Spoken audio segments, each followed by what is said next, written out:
Caddyshack College, Humanities 4 through film studies. How y'all doing? Working on those papers, are you? Anybody got to do that extra credit? El Topo, please look at my lecture from this week. Uh, Today I'm going to talk about some technical stuff.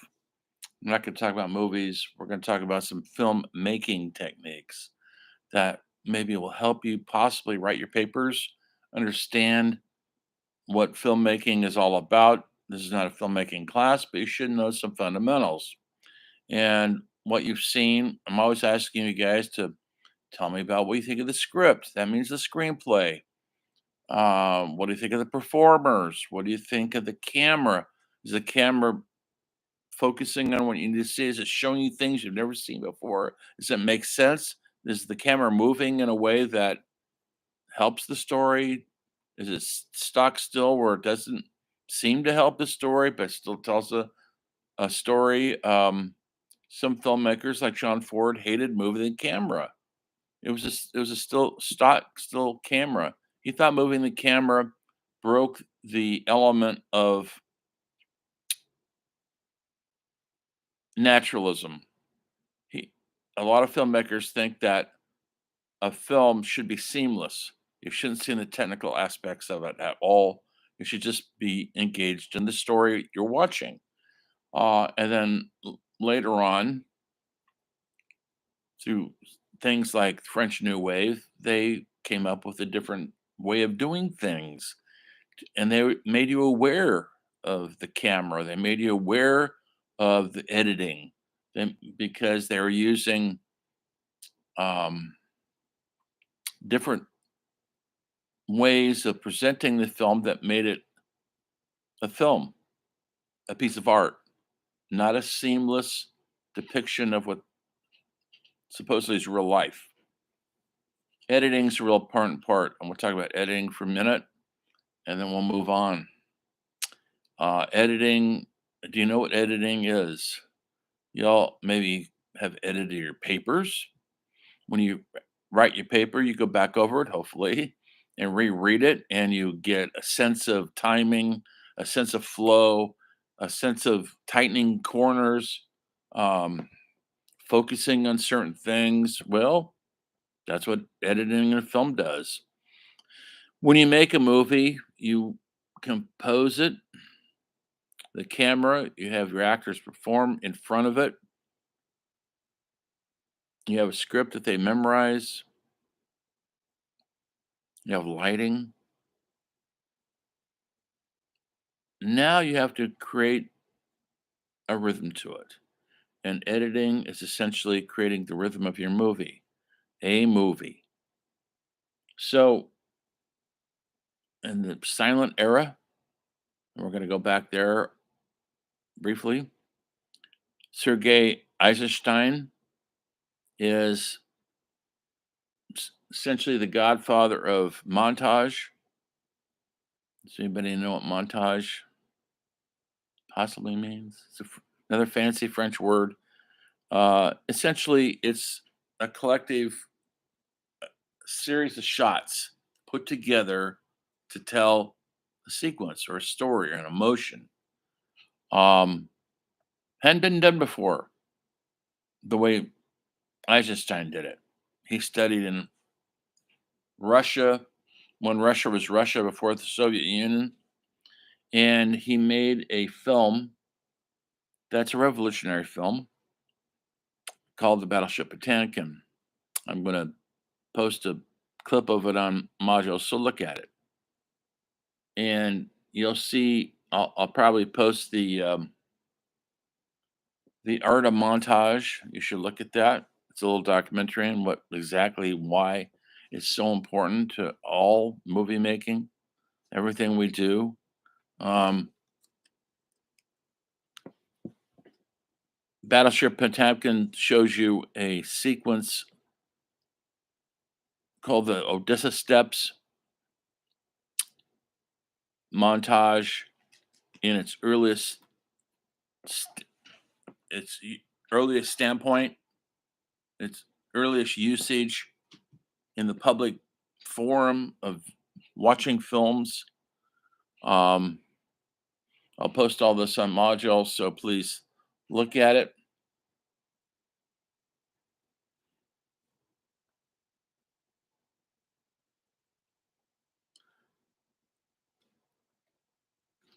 I'm being disturbed here. Just a second. I've got 10 cats in this room right now, and they're all wanting something, and that's bothering me.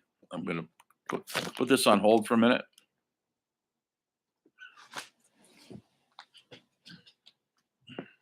Okay, fuckers, out. Everybody goes out. No, don't go running back there. Come on, everybody, out. You two, out.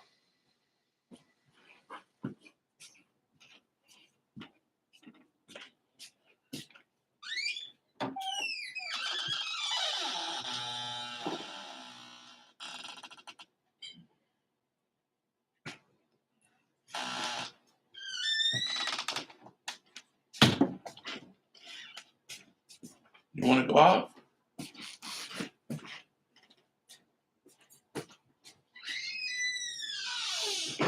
Quit bugging me.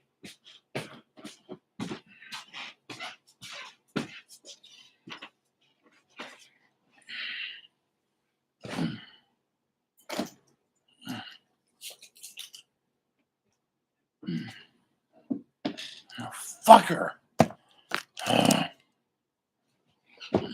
Now she wants out. You say something. We can do it. Come on, sweetheart. See you a little bit later. Bye bye.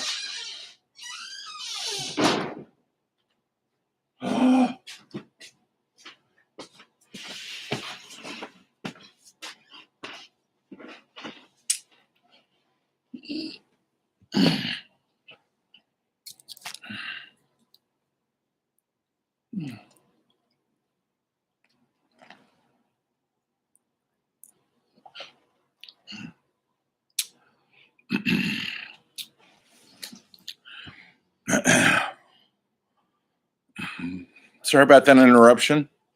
All the cats are out of the house now. They know when I'm talking on the computer and it bothers them. They want to be up on the computer. They want to be the center of attention. If you have cats, you know what I'm talking about. Anyway, I was talking about Sergei Eisenstein. Look at that clip. Look at the little documentary I'm going to show you about how important his contribution to filmmaking was.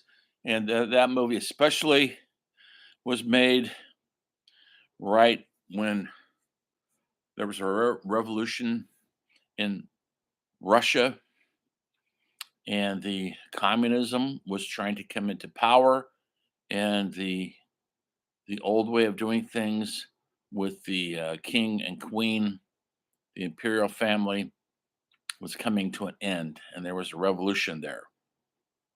Communism won out, folks. They executed the whole family. Um, and when this movie came out, they tried to ban the film. They wanted to put Eisenstein in prison because it looked like he was taking the side of the royal family, and it was hard being an artist in Russia at that time. I think it still is. Anyway, before it became Soviet Union. So he made this very brave film about a mutiny during the revolutionary revolution on a ship. The ship mutinied against the government. They took a stand because they didn't want to kill innocent people, and they were being treated badly. And so they didn't. Russia didn't want this movie released because it made them look bad. Yes, it did. Okay, so this famous sequence. Film. Don't ever let anybody say this film doesn't change anything, because it does. It threatens people. The freedom to express yourself is a threat to a lot of organizations, a lot of governments. Look what happened to us in the 1950s when the communists, they thought communism was going to ruin Hollywood, and they tried to shut down everything. They tried to shut down people's careers, thinking that's going to prevent communism or some evil idea to get through. Well, ideas. You can't stop an idea, folks. And there's some people making films in Iran right now, and they're in prison. They can't even get out of prison to come. They're filmmakers because they don't want any freedom of expression there. And making a film in a place like Iran is really dangerous. So there was danger in the battleship Potemkin, real danger, and but also a real revolution, not just in the depiction of the Russian Revolution, but also the depiction of montage and editing. Yes, editing had been around already. There had been when they found out how to start telling a story through editing, um, film changed. And I'm I'm gonna find this film clip for you guys. Hope I can find it. It's a documentary on editing where they discovered you could be in two places at one time to tell your story. You can have the main character doing whatever they're doing, and you can have a secondary character. You can show them what they're doing, and then you can put them together, and you cut back and forth through each one. It's called parallel editing. What's going on? It's paralleling what's going on with the main character. And that was a revolution in itself, also. This is early fundamental filmmaking when they're just trying to understand how to piece together a story through cutting film strips together, literally cutting them with the scissors and gluing them, not like the hard drive and all the fancy stuff we do with our cell phone now. We're talking old school film, celluloid. And so when these editing techniques started, it changed the whole way to tell a story through film, through cinema. I want you guys to read chapter 8 in your book. Look at chapter 8, and the whole chapter is about what is editing, understanding the relationship between a shot and a cut. Describe the basic functions of editing, can you? After you read this chapter, I think you'll be able to. Explain the various ways that establish a spatial relationship between shots. I know it sounds rudimentary, and you think that these things were put together willy nilly. I hope you don't think that because it's not true. But there's a reason why you put together a shot depicting something going on with another shot of something going on and why they go together or they don't go together. And you're in a collaboration with the director and the writer and the actors. And this chapter is very good at breaking down what exactly is an editor. And they usually work closely with the director. The director usually sits there with the editor and they go over all the footage they shot and they start piecing together the story. So it's a very close relationship. A lot of directors from Martin Scorsese to John Ford to Steve Spielberg use the same editors over and over because there's a relationship they have with them. It's very close, and they understand what the director's looking for and the rhythm they want, and the functions of editing. It's on page 385. It simply put 5, 6 simple solutions. Organizes fragmented action and events. When you shoot a film, it's 1,000 little shots, hundreds of events. You've got to put them together somehow to make sense. You create meaning through this organization, juxtaposition. You're taking a position here and you're making this position over here, and they make sense together. Okay. Uh, you're creating a spatial relationship between shots. You just can't have a bunch of random shots, different times of day, different lenses, different lighting. It won't make any sense. It will confuse the audience. Even the actors looking at the wrong direction. That's basic 101 filmmaking when you learn, if you ever take filmmaking, how the actors have to be looking to where they're related together in the scene. The actors, you think they're just randomly looking off or looking at another actor? It's not that easy. You have to plan that so that the actors are actually looking at each other. This is when you have cut back and forth from actor to actor. Not I'm not talking about a scene with two people in it. So,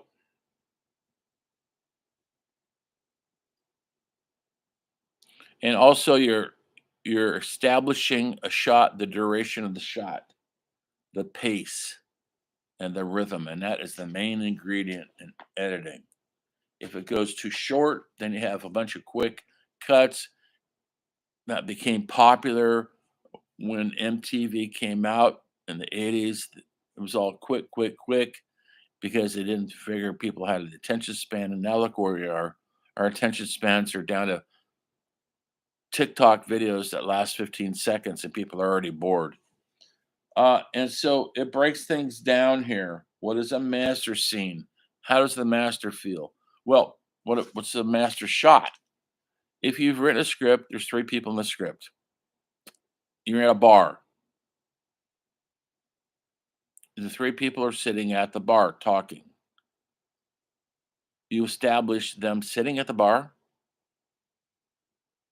chatting with the bartender. Maybe there's music in the background. Maybe there's a stripper there. That's a master shot. You're shooting the whole scene. Now you want to cut in because they're talking about doing an armed robbery. You want to cut in on an intimate level. So you want to take your camera and film some close ups of the actors who are involved.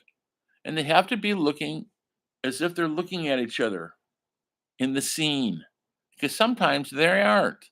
Sometimes actors aren't there. I know that doesn't make sense, but sometimes it takes 3 or 4 days to film a scene like that.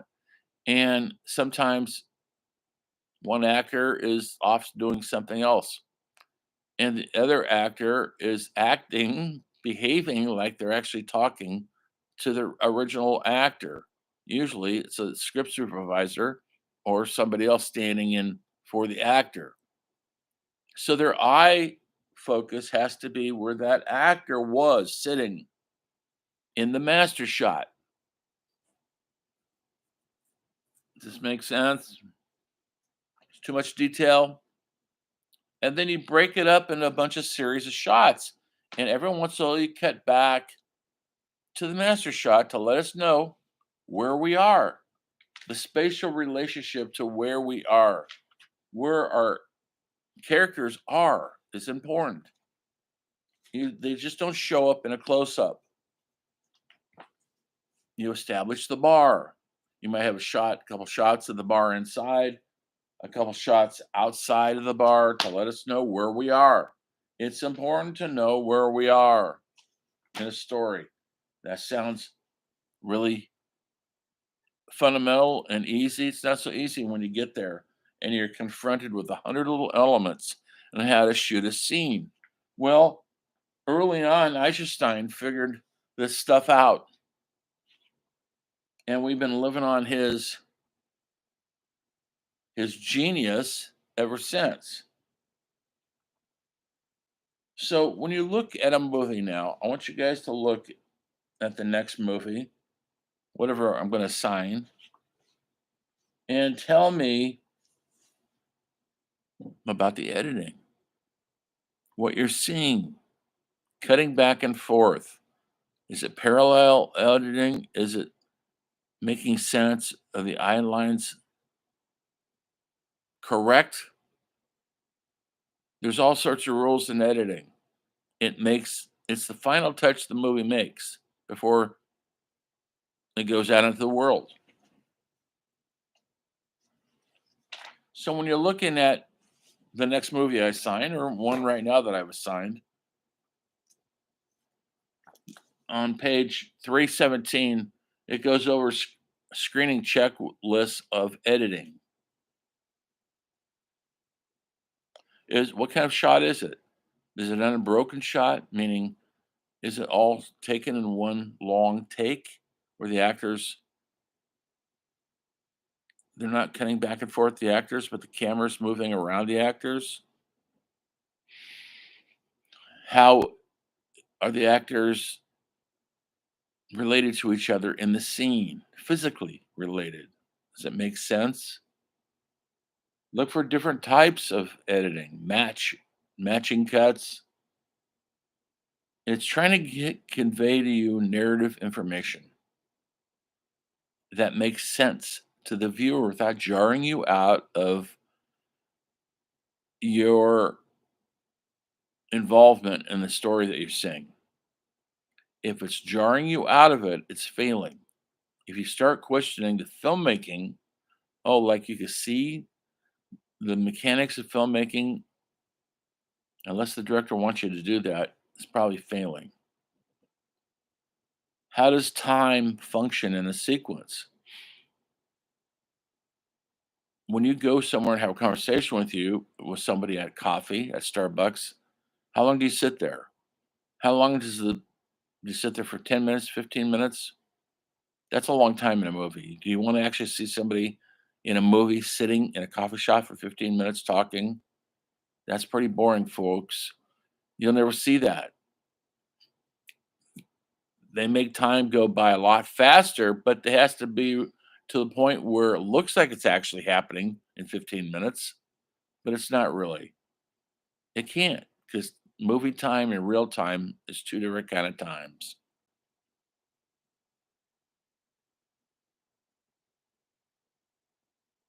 Anyway, look at the chapter on editing. I think you'll enjoy the read. Hopefully, have the textbook. I know we don't go into it too deeply. It's harder to do it online when I used to do it in the classroom because we're all reading it together in the classroom, but we're not there. So today you're looking at editing, why it is what it is. Look for some documentaries on editing and montage and how important it is to the world we live in of cinema. Good luck on all your assignments.